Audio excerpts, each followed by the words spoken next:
Thank you for downloading this podcast from the British Theatre Guide. For more information about British Theatre Guide, please visit britishtheatreguide.info. The latest production from Manchester-based new writing theatre company Box of Tricks is SparkPlug, written and performed by writer and performer David Judge, based on his own experiences being brought up as a mixed-race child by a white stepfather in 1980s Manchester.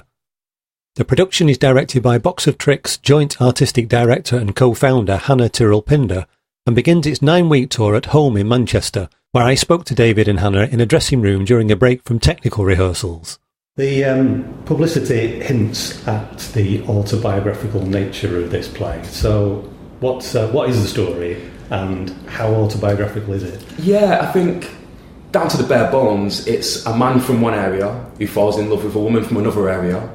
The woman is already pregnant, and it's about whether this man decides to take on the woman and child as his own. And he does, he makes that promise and follows through, and ends up being left only with the child. To add a bit of meat onto that, the child is... And that's all the autobiography, that's the... Yeah, it's reality. It's real life, yeah. My mum knocked around in Hume. She got pregnant to a black man who didn't want anything to do with her or the child. At the time, there was a man hanging around called Dave from Wythenshawe who had an eye on my mum. And throughout her pregnancy and needs for lifts and help and support, they became friends and became lovers. And before I was born, they were a couple, and my mum and dad. And then the play follows from that moment, really, for the next 10 years of the life of mine and my father's life. Like I say, there's a point in that where my mum becomes absent, and that's a great bit of drama for the play. But how Dave deals with that, and how Dave, as a white working class man in Manchester in the mid to early 90s, walking around with a young, quite chubby, mixed race lad, you know, the heads that it turns. Every time we went into a shop, we were served separately. Members of his family found it really hard to accept me. Family holidays, the family pictures that were taken were always questioned and scrutinised. So it's a really interesting play, really close to my bone, but also close to a dirty part of society, a hidden part of society, sort of like an armpit. That people know is there. We make the assumptions, and we are both the assumed and the assumer, but yet we don't talk about it. And for me, I think this is a great story. It's not got any issues at its forefront. It is a story at the forefront. Yeah, we've had quite a lot of fun exploring that line between the actual facts of David's childhood and David's family and your dad's actual experience, and then where Dave becomes a character with a story, and we get to have a bit of poetic license, and when we've explored totally imagined bits of background, so that we know that this play can have a life beyond David doing it, that it can be a story that goes out into the world, that explores. Standalone play. Yeah, exactly. I think that's massively important. I think some people have interesting lives and have a great story to tell at the end of that. Some people have interesting lives and tell a story to try and figure out what it was that went on in their life. I don't think you should charge people money for a ticket to come and watch that. So it's important that the issues I had growing up and the characters in the play that were real people to me, it's important that they become themes of the play and characters within the play, and it's not my family or my issues. So hopefully that makes it universal and people can take ownership of it.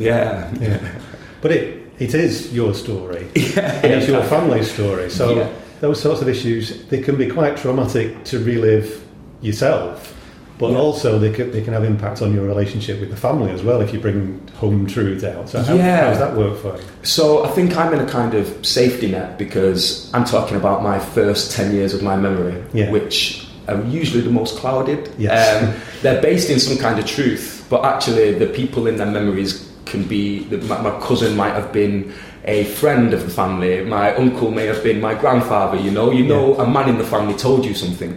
The memory doesn't necessarily tell you exactly who that person was. So I was the youngest of this unit.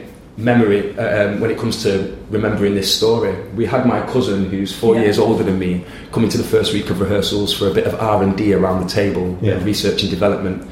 Now his memory at the time was 4 years clearer than mine.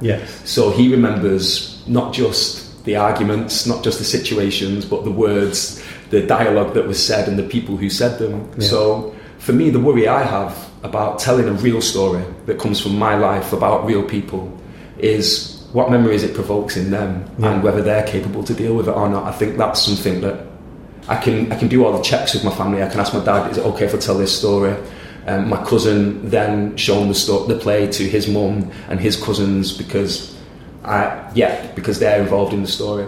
Some of them have chose, after reading it, not to come and watch it. Some of them have chose to watch it, but I don't know if reading it on a page is different to seeing someone living it on the stage, and will that jog their memories and how that then provokes their emotions. And I think that's something I'm going to have to deal with once the show's up, but it's something I'm not dealing with during the show, and I'm not making any apologies during the show for any of the story that I tell, because as far as my memory is concerned, it's real. Yes. And I don't think you have to. I think you've been very responsible in the conversations that you've had with your family, because we've been developing this play for 2 years, so actually there's been ample time to talk to the family, and David's very close with his dad, so there's been a lot of conversation back and forwards about what you've remembered accurately, and actually whether that matters or not. And there's something really joyous about putting a child's memories on stage and the emotional truth that you have from that. And I think you've done a really good job in your conversations with your family at saying this is the emotional essence of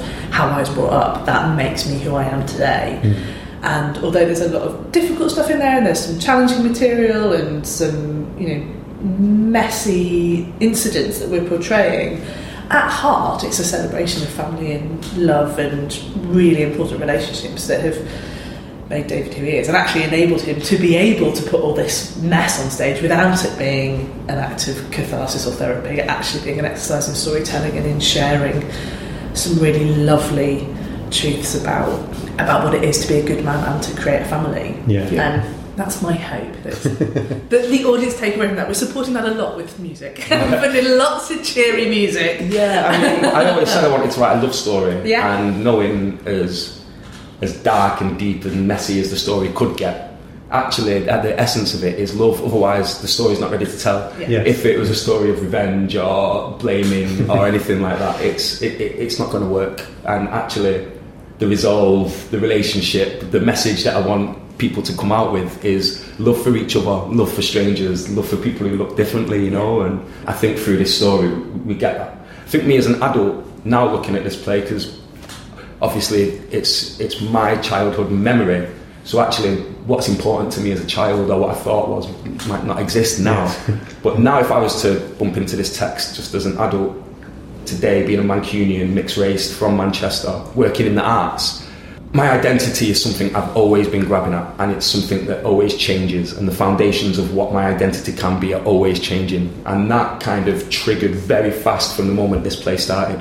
I was born unofficially adopted, took my dad's name, went to school without the official papers, but still managed to get a national insurance number, left home, went up to benefits, have a bank account in this man's name. And obviously times have changed, terrorism and asylum and stuff, and now you can't do anything without some kind of identification. And my dad is my dad, but I can't prove legally that he is. And actually the whole role of adoption has changed massively since this play starts, from when my dad made that decision in his heart to adopt me without having to sign a piece of paper. Actually the adoption process and the research that was going on through that side of the world was changing so fast. I mean, at one point it was blacks should be set up with blacks, matched with blacks, and vice versa. And then it was a case of actually who has the financial support, who has the love and family unit for these children. This has kept changing every time the study has been made over the past 2 to 3 decades. And actually we find ourselves in a world today where adoption is fashionable amongst celebrities, it's needed amongst certain same-sex relationships. And we kind of touch on that in the play, where my mum had left and came back for custody for me, and there's a fight between my mum and my father as to who gets custody. And one of the arguments as to why my mum should have me is because she was impregnated by the black man, she lived in the black area, she knows my black culture, she knows this and that, and she actually left to be a lesbian. So my dad's argument back is, well, who's going to teach him how to be a man? Who's going to be his male role models?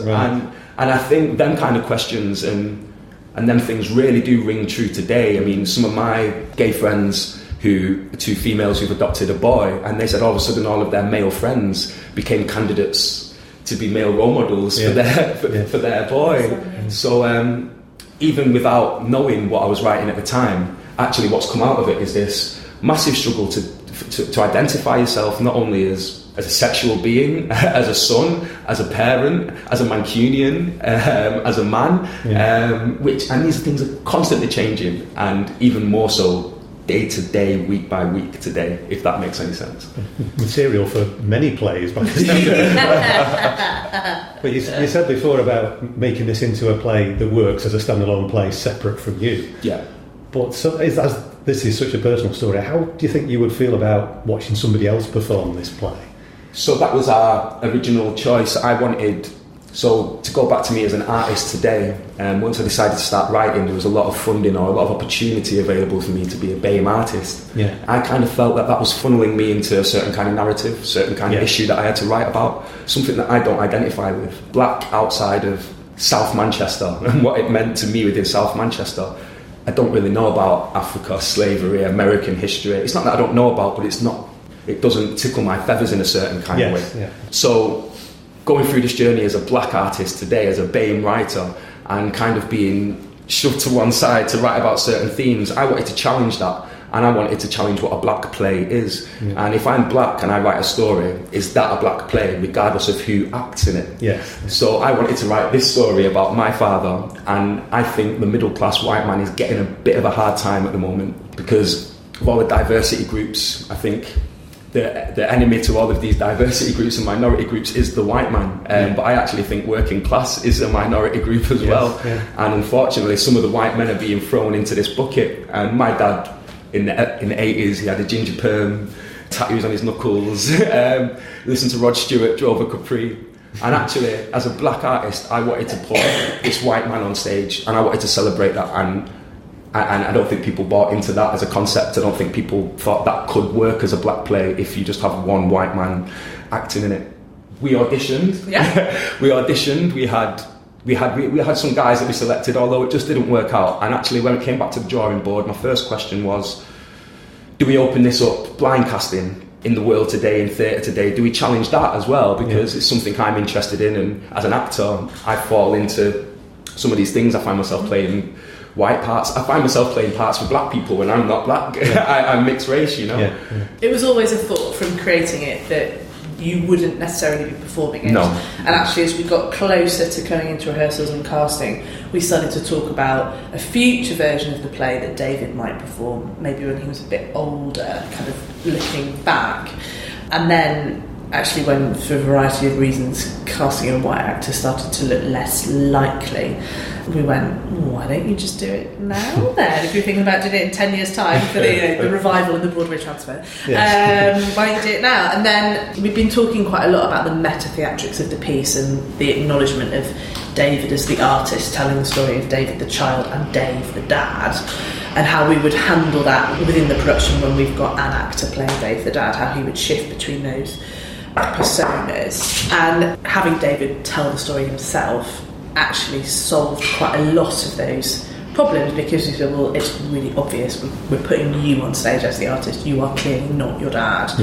So it then allowed us to have a slightly more complex conversation, we hope, with the audience about the nature of storytelling and reliability and memory and why people tell stories.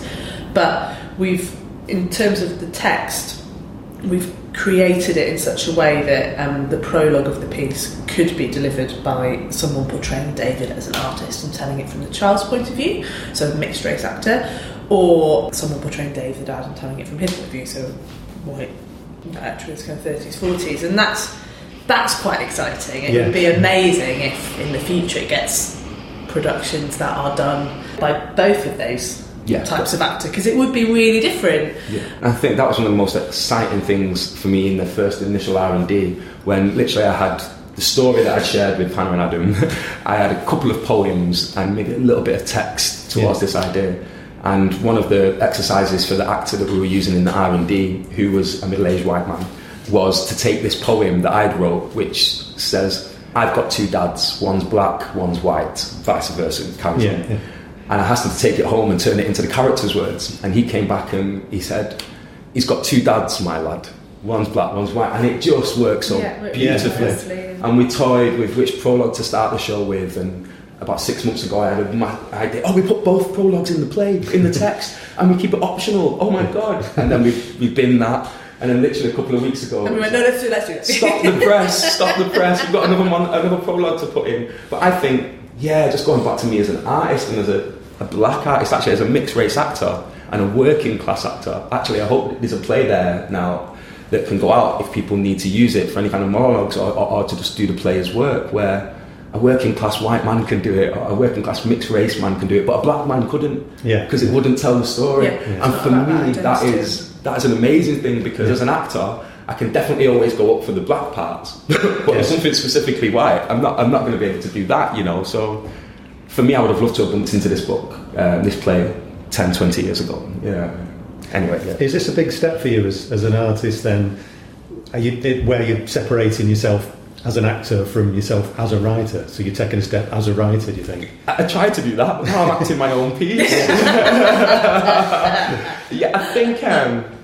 I think when it comes down to the essence of it, I'm a gobby storyteller. I'm a gobby opinionated manc, and I think Mancunian, someone from Manchester.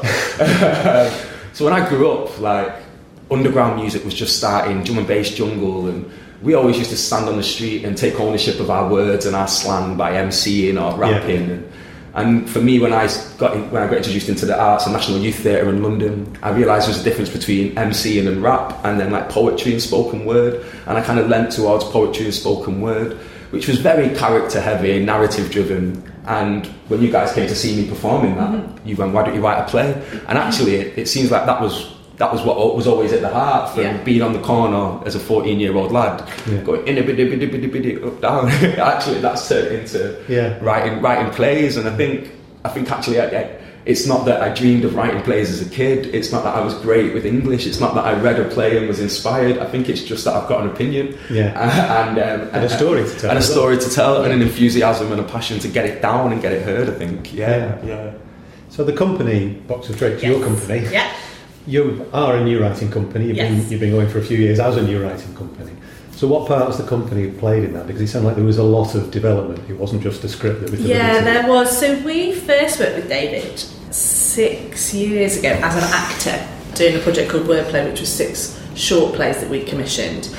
And it was during that, while we were touring that, we were talking a lot to David about stuff that he'd written and his identity as a spoken word artist, and then we went to see him perform as a spoken word artist, and we're like, we need to support him in getting those words on the page and getting that out there, because actually he's got a lot to say. Not only is he a really talented, really special actor, but there's a lot of other stuff there that we'd like to support, and that coincided with us thinking quite carefully about how we could better support emerging playwrights, early career playwrights, so basically people who just hadn't, for one reason or another, had the opportunity to get work on. So we created a scheme called Playbox, which is our early career writer on attachment scheme, and we asked David to be one of the first writers on that. So we did that 2014, didn't we? Yes. 4 years ago, 5 years ago. Wow. End of 2014. And so David you wrote your first complete play as part of that. And at the time, that was really exciting and brilliant, and we were thinking about taking that further, but actually David had a lot of interest from Tallower about that, so he went off and developed that a bit further with Tallower. But we said pretty much straight away, that's fine, we'll just commission you to write something else, because we knew who was the writer we wanted to work with, and actually Playbox as a scheme is a really nice way of us just testing out relationships and checking that a relationship that we knew worked as actor-director would work as director-writer as well, and actually it did, and we felt really good about that and really excited about it. So then we talked to you in 2016, I think, saying because David was quite busy with stuff, so we were working around that schedule. We'd kind of said, you'll write us a play, it's fine, we definitely want that to happen, let's just think about the timing of it. So we started working on that play in 2016, having the ideas for it, and then we did a development week in 2017, March 2017, which was when we got an actor in and played with the idea of Dave, and then we spent the rest of that year and into the middle of 2018 kind of writing that draft, which basically involved David coming into our office quite a lot and drinking tea and then getting up and getting really excited and doing some cartwheels and using his spits out, and then going sitting back down and writing for another hour or so. And then, so we knew when we commissioned him that we were going to put it on. That's how Box of Tricks work. When we commission a writer, we know that we've got a production that we're aiming for. And the Unity Theatr were really supportive of that development, so they were a partner throughout. So that's why we're going over to Liverpool after we finish this one here. That's something that's, it's not unique, but a lot of new writing schemes are being criticised for exactly that. They do schemes and they do read-throughs and stuff like that, but there's not necessarily a production. Yes. But that's something always guaranteed, is it? That is, and it makes our life very difficult and very stressful at times. And it can mean that development processes can take quite a long time because you've got to fit in with programming cycles and funding cycles and all that sort of stuff. But actually, it was really important for us that we said, when we gave a writer a commission, that we would commit to putting that on, because that gives that writer a real security to take risks and to really fulfil their potential and tell the story they want to tell. The landscape for new writing at the moment is good, it's healthy, there's these great prizes, they're giving people lots of money and showcases and stuff like that, but that, I think it can often make writers feel like they've got to write to order a little bit, or shoehorn ideas into what they think this prize wants, or what they think a particular theatre wants. Whereas we pride ourselves on the fact that it's probably quite difficult to pin down what a Box of Tricks play is, other than, very good. And that we hope that our role is actually just to say to a playwright, we think you're great, your voice is great, tell us what your idea is, and we will give you the time and support to bring that to life. And although there have definitely been points where David's been a bit like, okay, so it won't be on until this day, okay, and felt a little bit sad. Actually, having such a long period, having 2 years of talking about it and living with it and writing stuff and having stuff going backwards and forwards, has made the script really robust, and we've asked so many questions of it, and it's given David so much confidence in it that actually we've made loads of changes in rehearsals because you knew exactly what you wanted to achieve from it, so you felt very confident going, no, it doesn't work, no, that doesn't fit, no, it's fine, let's do that. And there was no sense of it not working. We've never had that, oh my god, is this play actually going to work? Is the audience going to like it? Do people going to know what we're talking about? And I think the time has really helped us do that. Yeah, I mean, from that first development week, I only had 20 pages. Yeah. I mean, that's hardly a pitch, So actually, it really is page by page. They're seeing how you're working and supporting each page by page. Whereas if you turn up with 100-page script and straight away you're like, well, we need to take 30 of them away. You're constantly kind of negotiating or compromising within the relationship. And here, we had the story. There was no story beats or anything we had to figure out. We knew the beginning, middle and end, the middle, beginning of the end of the beginning. So it was just a case of making sure each of them were worthy of the audience and were serving the story. And actually some bits were, okay, David, but no one else cares about that. That's what you care about. Oh yeah, but I did this in 1997. Yeah, but that's not Dave. That's not your dad, and that's not the story. So just apart from that, actually, the play is kind of, it's kind of built and built and built and never really been cut back or anything had to be swapped because we're sticking to a story that exists. It's just making sure the poetry serves that. Yeah. The drama serves it. What's been really lovely for us as well is that actually this project and our relationship with David as an artist kind of perfectly showcases everything that we want to do and why we're doing it, just totally organically. It's just worked out really well, and we could go, oh god, this really doesn't really putting our money where our mouth is. That's good, isn't it? Actually, because we put faith in a performer that we thought was really exciting and that we enjoyed spending time with, who actually had more to his artistic personality and his artistic identity than just being able to interpret other people's words. We took a punt on that, put a bit of money into that, put a bit of time into that. A really exciting play came out of that. So exciting that someone else wanted it. And then we put a bit more money and a bit more time into it. And another really exciting play came out of it. And we've had a really nice time working on it. We've had a really productive, really creative 2 years, really enjoyable conversations where actually we've grown as artists and learned different things and started thinking about processes, and David's kind of started thinking about writing for TV and the different ways that he would tell stories through that. And so it's like we've basically gone, oh, we did everything for the right reasons and it's worked out. Isn't that really, it's really nice without being cynical about it. Without having to have a policy about it. Yeah, or having any box ticking or anything like that. Actually, we took a risk on a story that we thought should be told, and it's totally paid off, which is really nice. Yeah. I mean, before I met Box of Tricks, and I'd always been writing poetry, and if someone said, you should write a play, and I kind of had this problem as an actor, where it's like, no, my part will come soon, I don't need to write it myself. Do you know, I have an agent, I've been working, it will happen, I don't need to write my own play. I'm not. And so then when I met Box of Tricks, and they were like, write a play, and it was like, we'll give you an office in town, we'll give you a year, just writing the play for the play's sake, it's not for this, it's not for that, and it was like, well, okay, I can do that, but I'm not going to be in it. I'm not writing myself apart. So I wrote, it started off the central characters, mother and daughter. Yeah. And I was, even though I'd gone, okay, I'm going to be a playwright, I was determined not to put myself in my plays, because I didn't want to confuse the two things, you know. Yeah. And the suckers have got me. A couple of years down the line, I'm doing it eventually, but it's that as well, my own ego and my own pride, you have to kind of measure as well. You have to be secure in the writer and know, okay, if I'm going to be the actor on this, am I going to serve the writing?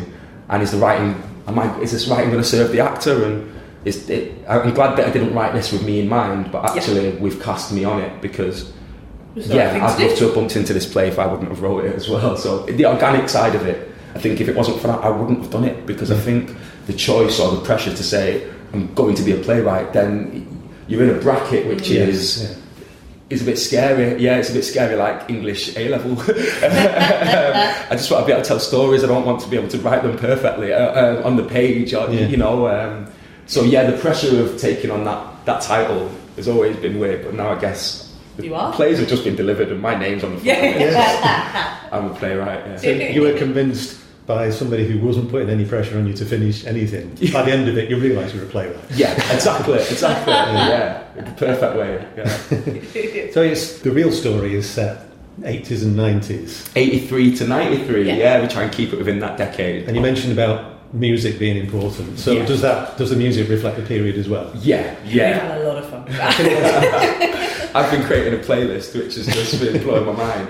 But it does, I think it's a great way of explaining the different cultures that exist within the play. For example, my mum listens to UB40 in her... It's a good shorthand music, isn't it? Yeah. Dave listens to Rod Stewart. Yeah. So, do you know, audibly we have these kind of battle of music going on. Rod Stewart's husky kind of romance, and then the bouncy kind of UB40, and then Michael Jackson in his prime thriller band, which is the child's music. So it kind of is specific to the time, because I don't think any of these artists I've even assumed of the same today, actually, and what we see in the news and some of the stuff about Michael Jackson recently, it breaks my heart. So actually the music is specific to the time, and the joy for the artists who make the music is specific to that time as well. Yeah, it's great. And we visit Butlins as well, and all the kind of medley of horrible music that we might get from any kind of Butlins holiday. Yeah, that's definitely a bit of Agadoo and stuff like that in the rehearsal room. Brush Look forward to that. Go for a swim. And I've been told that there's quite a big piece of set involved with this as well. Yes, well, cars are very important within the play.